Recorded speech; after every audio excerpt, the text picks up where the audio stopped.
अश्विनी आणि कोजागिरी पौर्णिमा. अश्विनी पौर्णिमेला बरेच उत्सव असतात. सायंकाळी ज्येष्ठ आपल्याला ओवाळावे असा परिपाठ आहे. यालाच मराठीत आसनी म्हणतात. आजच्या पौर्णिमालाच आसनी का? तर वर्षभरातील पौर्णिमेत सर्वात आनंददायी, स्वच्छ आणि सुखद पौर्णिमा म्हणजे अश्विनी पौर्णिमा होय. म्हणून ही ज्येष्ठ पौर्णिमा असल्यामुळे या दिवशी आसनी करतात आणि ज्येष्ठ अपत्याला ओवाळतात. मध्यरात्री कोजागिरीचा उत्सव करतात. मध्यरात्री अगदी 12च्या चंद्रप्रकाशात दूध आटून ते सर्वजण प्राशन करीत असतात. चंद्रप्रकाशात असे आटवलेले दूध म्हणजे अमृतच होय.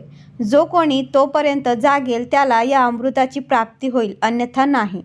अशी कथा आहे की रात्री 12 वाजता अश्विनी अप्सरा येऊन विचारतात, को जागर्ती म्हणजे कोण जागे आहे, आणि जो जागा असेल त्याला त्या अमृत देतात. आता त्या अप्सरा येणे तर मागेच बंद झाले. आता आपणच 12 वाजेपर्यंत जागून दूध आटवतो आणि ते अमृत समजून प्राशन करीत असतो. ही झाली कथा. पण त्यातील रहस्य काय असावे? जागृत कोण आहे? कोण जागतो? भगवद्गीतेत म्हणतात, या निशा सर्व भूतांना तस्या जागर्ती संयमी, यस्या जागृती भूतानी सा निशा पश्यतो मुने. म्हणजे भौतिक लाभाकरिता सारेजण जागृत असतात, परंतु संयमी त्या लाभाकरिता झोपलेला असतो, म्हणजेच उदासीन असतो. परंतु ज्या अध्यात्म प्राप्तीकरिता इतर निद्रिस्त असतात तेव्हा संयमी जागृत असतो. ध्यानधारणा करून साधक अनंताशी एकरूप होत असतो. साधकाची कुंडलिनी शक्ती उत्तम संस्कार ग्रहण केल्याने शरीरात सुद्धा बदल घडतात व साधन प्रमाणबद्ध शरीर प्राप्त करतो व अष्टसिद्धीचा स्वामी होतो. जागृत होते व अपत्यत्वात प्रवेश करतो. म्हणूनच कोण जागतो? को जागर्ती. जो संयमी साधक आहे तो. अशा साधकालाच अमृतत्व प्राप्त होत असते. सुरस व्यावहारिक कथामधून अध्यात्म सांगावे ते वैदिक ऋषींनीच. गोदोहन आणि अमृतप्राप्ती या कथेमध्ये हठयोगातील एका महान साधनेचे रहस्य सांगितले आहे. गोदोहन नावाची हठयोगात एक कठीण साधना आहे.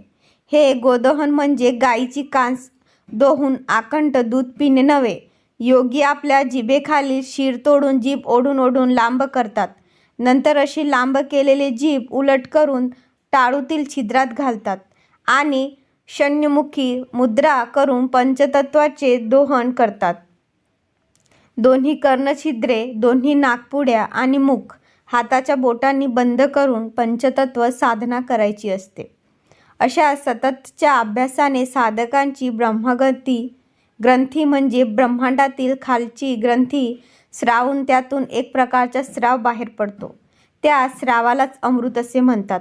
हे ब्रह्मरंध्र टाळूच्या वरच्या अंगास असते. आपली जीभ उलट गतीने त्या ब्रह्मरंध्रात घालून जिभेच्या शेंड्याने त्या अमृतरसाचे दोहन करून पान करायचे असते. या अमृतरस पानाने योगी अमर आणि पूर्ण बनत असतो. या प्रक्रियेलाच गोदोहन म्हटले आहे. विसोबा याच खेरची मुद्रेचे वर्णन करतात. उद्धरमुखे आडविला सोह भाव. संत मीराबाईंना सुद्धा या खेचरी मुद्रेचा अभ्यास होता असे दिसते.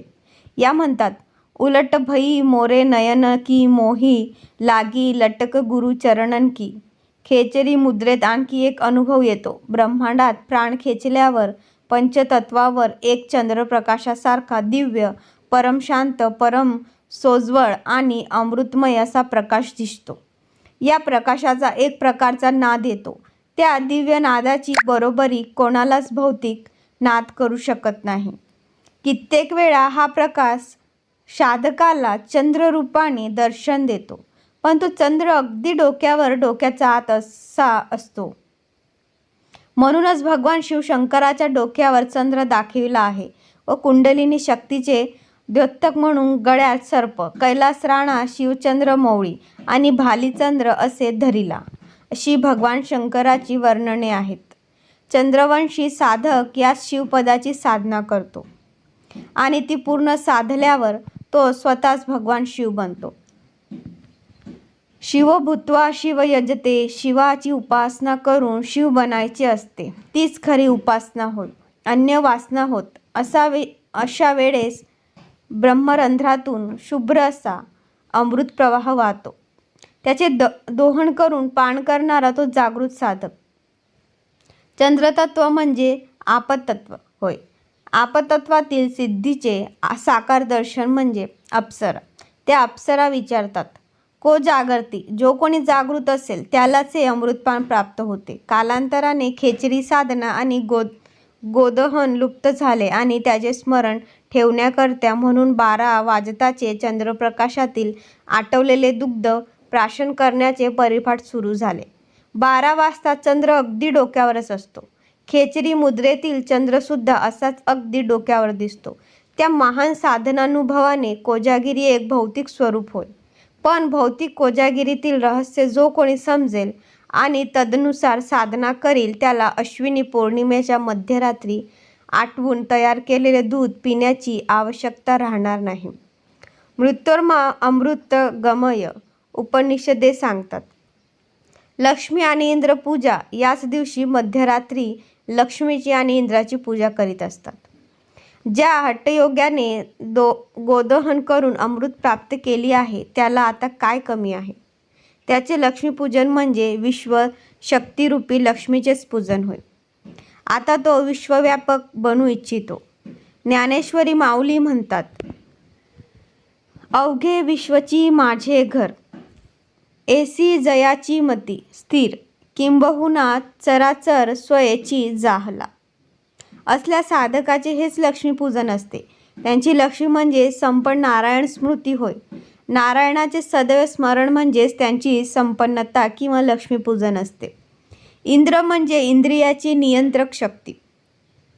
अशा श्रेष्ठ साधकातील इंद्रशक्ती म्हणजे इंद्रदेवता त्याचे पूर्ण नियंत्रणात असल्याने तीच खरी इंद्रपूजा होय. ज्या कोणालाही परमोच्च पूजा साधत नसेल त्याने मध्यरात्री लक्ष्मी आणि इंद्राची भौतिक पूजा करावी. पण हे लक्षात ठेवण्यासारखे आहे की ही पूजा ज्या वेळेस इतर सर्व झोपलेले असतात त्यावेळेस मध्यरात्री करायची असते आणि त्यावेळेस जागृत असेल त्यालाच ही पूजा साधेल. मध्यरात्रीच्या शांत वेळेस योगी आपल्या साधना करीत असतात. साधना लोप पावल्या आणि वरपांगी पूजा राहिली पण ती ही नष्ट होण्याचा मार्गच आहे. अश्विनी कोजागिरीच्या रूपाने आपले गोदहन झाल्यावर अश्विनी अप्सरा आपल्या पुत्रांना अमृतमय करून अंतर्ध्यान पावतात आणि वर्षभर येतच नाही. शरद ऋतूही अप्सरांचा मागोमाग स्वर्गात जातो आणि हेमंत ऋतू त्यांचे स्थान घेतो. कार्तिक स्थानारंभ याच्या दिवसापासून करतात. कार्तिक मासात रोज प्रांतकाळी उठून शीत उदकाने स्नान करून भगवंताला काकड आरती करायची ती त्रिपुरी पौर्णिमेपर्यंत. धन्यवाद.